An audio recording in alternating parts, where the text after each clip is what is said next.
고난주간 첫날 특별 저녁기도에 우리에게 주시는 하나님의 말씀, 요한복음 3장 16절부터 21절까지 말씀입니다. 한 목소리로 말씀을 선포하도록 하겠습니다. 하나님이 세상을 이처럼 사랑하사 독생자를 주셨으니 이는 그를 믿는 자마다 멸망하지 않고 영생을 얻게 하려 하심이라. 하나님이 그 아들을 세상에 보내신 것은 세상을 심판하려 하심이 아니요 그로 말미암아 세상이 구원을 받게 하려 하심이라. 그를 믿는 자는 심판을 받지 아니하는 것이요 믿지 아니하는 자는 하나님의 독생자의 이름을 믿지 아니하므로 벌써 심판을 받은 것이니라. 그 정죄는 이것이니 곧 빛이 세상에 왔으되 사람들이 자기 행위가 악함으로 빛보다 어둠을 더 사랑한 것이니라. 악을 행하는 자마다 빛을 미워하여 빛으로 오지 아니하나니 이는 그 행위가 드러날까 함이요 진리를 따르는 자는 빛으로 오나니 이는 그 행위가 하나님 안에서 행한 것임을 나타내려 함이라 하시니라. 아멘. 요한복음 3장 16절, 성경 전체에서 가장 첫 번째 한 구절을 선택하라고 하면 이 말씀이라고 저는 믿습니다. 이 말씀이 복음이었습니다. 하나님이 세상을 이처럼 사랑하사 독생자를 주셨으니 이는 저를 믿는 자마다 멸망치 않고 영생을 얻게 하려 하심이니라. 하나님의 모든 사랑이 이 말씀 한 구절에 다 포함되어 있습니다. 평소 내가 아끼고 사랑하는 물건이 있다면 그 물건이 한 두세 개 있으면 그 중에서 하나를 다른 사람들에게 내어줄 수 있습니다. 쉽지 않은 일이지만, 그런데 내가 아끼는 물건이 정말 소중한 물건인데 하나밖에 없다. 그러면 그 물건 아무리 사랑하는 사람이라도 내어주기가 쉽지 않을 거예요. 그런데 오늘 독생자를 주셨다. 이 말씀의 의미가 어떤 말씀인지 우리는 오늘 가슴 깊이 새기는, 다시 한 번 더 이 말씀의 의미를 깊이 묵상하는 귀한 시간 될 수 있기를 축복합니다. 하나밖에 없는 자식, 그런 의미입니다. 독생자라는 의미는 외아들입니다. 굳이 하나님은 예수님과 동일하신 삼위일체 하나님인데 독생자라는 표현을 쓴 것은 세상 사람들이 알아듣기 쉽도록 그렇게 독생자라는 표현을 쓴 거예요. 오늘날은 뭐 외아들이 많습니다. 대부분 다 외아들이고 뭐 아들 한 명이 있는 집도 있고 없는 집도 있고, 그리고 아들 하나 딸 하나 있으면 외아들이죠. 또 외동딸, 외아들. 근데 예전에는 뭐 아들이 뭐 두세 명 있고 또 딸들도 몇 명 있고 이래서 기본적으로 5남매, 6남매, 7남매 뭐 이런, 우리 때만 해도 그랬던 것 같습니다. 저희 집도 5남매니까요. 물론 뭐 그때도 손이 귀한 집들이 있었는데 어떤 집들은 보면 정말 아들 하나밖에 없는 집안이 있었어요. 오늘날은 뭐 오늘날로 비교하면 비교할 일이 아니지만 제가 자랄 때만 해도 그냥 아들 한 명이 있는데 그 아들이 뭐 5대 독자다 뭐 이런 집안이 가끔 있습니다. 3대 독자, 5대 독자, 얼마나 귀합니까? 그래서 예전에는 그런 독자들은 군대도 안 갔습니다. 그런 적이 있었어요. 지금은 독자들이 군대를 안 간다 그러면 군대 갈 사람이 없을 거예요 아마. 근데 예전에는 그런 때가 있었습니다. 그만큼 귀한 거죠. 그래서 사람들에게 독생자 이렇게 표현을 했을 때 하나밖에 없는 외아들, 그 얼마나 대단합니까? 그 아들이 정말 막 불면 날아갈까 눈에 넣어도 아프지 않은 그 아들, 너무나 귀한 독생자 외아들, 그 아들을 제물로, 많은 사람들의 제물로 내어줄 부모가 과연 있을까요? 오늘 이 말씀은 한밤중에 니고데모라는 사람이 예수님께 찾아와서 어떻게 하면 영생을 얻겠습니까? 이렇게 물어봤습니다. 물과 성령으로 거듭나야 된다, 이렇게 말씀하셨죠. 거듭나는 게 도대체 뭡니까? 이런 이야기를 하는 거죠. 그랬더니 예수님께서 예수 그리스도를 믿는 거라는 거예요. 독생자 예수 그리스도를 믿는 것, 이것이 바로 거듭나는 것이다.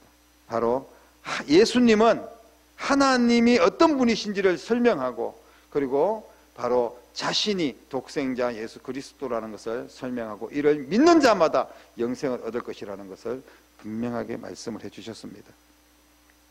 하나님은 하나뿐인 유일한 독생자를 내어주신 분이다.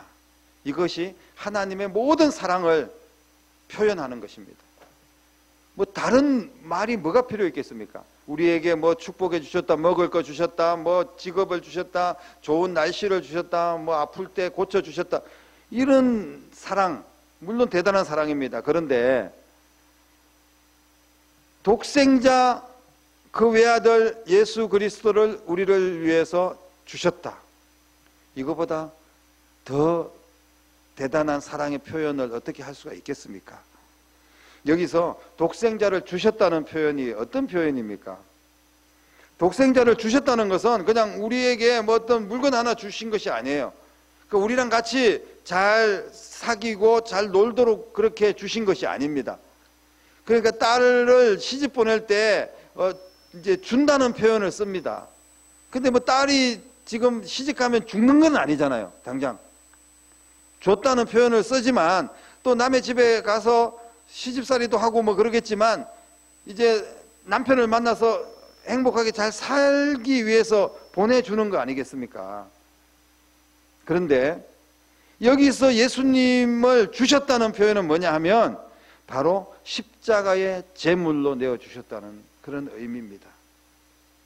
주더라도 의미가 다른 거예요. 줬다는 표현은 죽임입니다. 양과 염소를 희생의 제물로 드렸던 것처럼 이제는 단번에 그 예수님을, 아들을 죽음으로 내어주셨다는 것입니다. 여러분들이 혹시 뭐 짐승을 잡아보신 분들이 있을지 모르겠습니다만은 참 쉽지 않습니다. 소 잡고 돼지 잡고 쉽지 않아요. 닭 한 마리 목 비틀어 가지고 잡는 것도 사실 쉬운 게 아닙니다. 어떤 사람들은 막 겁이 나가지고 뭐 벌레도 잘 못 잡지 않습니까?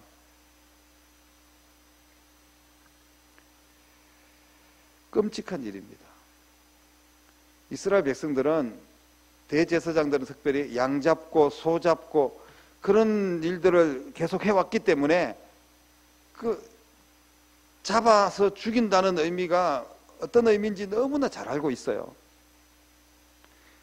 아비가 아들을 일부러 다른 사람들을 위해서 끔찍한 제물로 내어준다는 게 이게 말이 됩니까?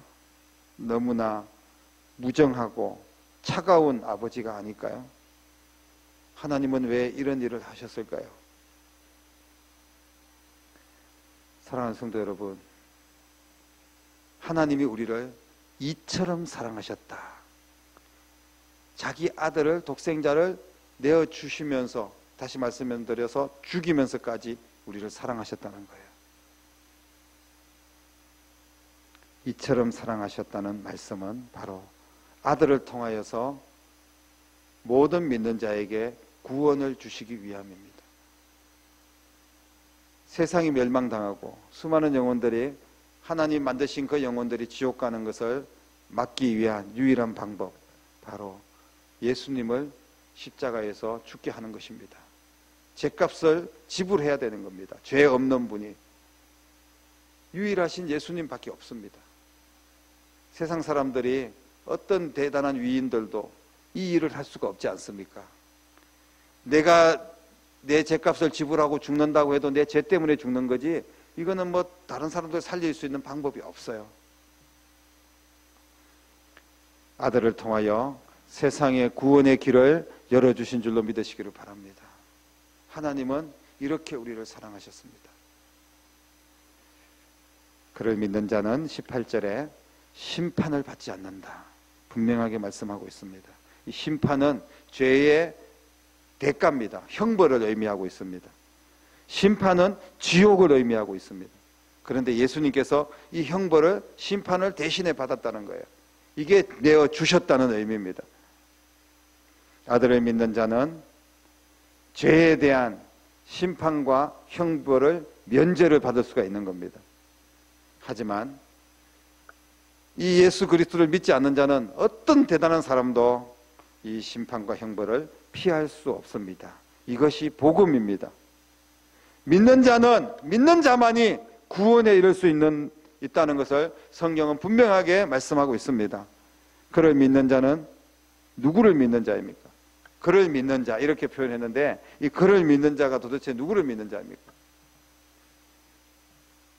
내어주신 분, 십자가에서 죽으신 바로 그분, 나를 살리기 위해서 죽으신 예수 그리스도, 그분을 믿는 것입니다. 오직 예수님의 이름만, 그 이름을 믿는 자만이 영생을 얻고 구원을 얻는 줄로 믿습니다. 나는 예수님 외에 다른 구원의 길이 없다는 것을, 예수님만이 오직 나의 주님이시고 나의 구주라는 것을 날마다 고백해야 됩니다. 돈이 우리를 구원해 주겠습니까? 부모가, 그리고 나라가, 세상이, 그 어떤 것이 우리를 구원해 줄 수 있는 것이 있습니까?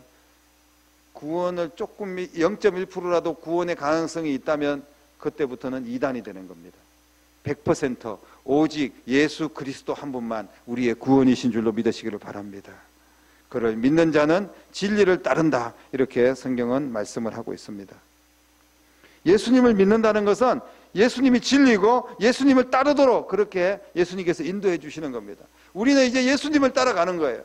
심판을 면하고 영원한 천국에 가는 길인데 주님이 우리의 길을 인도하시는 겁니다. 믿고 그분을 따라가는 거예요. 거기까지입니다. 주님이 하나님 우리를 위해서 예수님을 내어주셨습니다. 그것은 죽임을 당하고 다시 부활하셔서 우리의 길을 인도하시는데 그 길을 따라가는 겁니다. 주님을 놓치면 엉뚱한 길로 갈 수밖에 없는 거예요. 믿음이라는 것은 한 번 딱 믿어서 끝나는 거면, 누구든지 나 예수 믿어 이러면 끝나는 거 아니겠습니까? 그런데 이 믿음이라는 의미는 따라가는 의미입니다. 계속해서 빛을 따라서, 진리를 따르는 자는 빛으로 온다, 이렇게 21절에 말씀하고 있지 않습니까? 그래서 빛을 따라가는 겁니다. 그 빛이 뭐냐? 예수님입니다. 예수님 발자취 따라가고 예수님의 이름으로 천국 문까지 우리가 따라가는 거예요. 이것이 믿음입니다. 사랑하는 성도 여러분, 우리의 죄 때문에 우리 아들을, 예수님 독생자 하나님의 아들을 우리에게 내어주셨습니다. 죄가 얼마나 무서운 것인지 우리는 다시 한 번 더 깨닫고, 죄의 결과는 반드시 대가를 지불해야 된다는 것을 또 우리는 가슴 깊이 새겨야 됩니다. 그냥 그것을 타성에 젖어가지고 우리가 신앙생활하면서 잊어버릴 때가 있습니다. 그런데 언제나 항상 그 은혜를 기억해야 됩니다. 예수님은 내 죄값을 지불하셨다. 나를 사랑하셨기 때문에, 우리가 아직 죄인 되었을 때 우리를 사랑하셨습니다. 내가 친자식을 위해서 희생할 수 있지 않습니까? 내 손주를 위해서 정말 내가 희생할 수도 있을지 몰라요. 하지만 우리가 죄인 되었을 때 우리를 사랑하셔서 독생자 예수 그리스도를 우리에게 보내주셨습니다. 오늘 밤 우리가 함께 다시 기도해야 될 줄로 믿습니다. 이 밤에 기도할 때 나를 사랑하사 아들까지 내어주신 아버지의 사랑을 회복하게 하옵소서. 나를 사랑하사 십자가를 지신 예수님의 사랑을 회복하게 하옵소서. 믿음을 지키고 믿음으로 살며 진리 대신 예수님을 따라가고, 그리고 예수님을 전하는 삶을 살 수 있도록 이번 한 주간 특별히 예수님의 그 길을 따라가면서 예수님의 100분의 1, 만분의 1이라도 흉내라도 한번 내볼 수 있는, 그렇게 기도하고 주님의 고난을 기억하고 또 영혼을 살리기 위해서 우리가 한번 노력해보고, 그런 한 주간이 되기를 간절히 소망하면서 우리가 함께 오늘 밤 기도했으면 좋겠습니다. 하나님께서 사랑해 주셨고 독생자 주셨기 때문에 주님을 믿는 여러분들에게 힘 주시고 능력 주셔서 감당할 수 있도록 그 길로 인도하실 줄로 믿습니다. 제가 한번 기도 드리고 찬양 한 장 드린 후에 우리 오늘 말씀 기억하면서 또 기도 제목들 기억하면서 기도했으면 좋겠습니다. 기도하겠습니다. 하나님, 은혜를 감사합니다. 오늘 십자가의 그 사랑을 기억하고 감사하며 주님 앞에 더 가까이 가는 시간이 되기를 원합니다. 독생자를 주셨으니 세상을 이처럼 사랑하는 것이 아니라 바로 나를 사랑해서 독생자를 주셨다는 것을 꼭 기억하게 하시고 주님의 은혜에 감사하며 주님 붙들고 우리도 그 길을 따라갈 수 있도록 믿음을 주시옵소서. 아버지 하나님, 예수 그리스도의 사랑을 다시 한 번 더 회복하고 아들까지 주신 하나님 아버지의 사랑을 회복하고 믿음을 지키고 예배를 지키고 진리를 따라가는 거룩한 하나님의 자녀들 될 수 있도록 역사하여 주시옵소서. 살아계신 예수님 이름으로 간절히 기도드립니다. 아멘.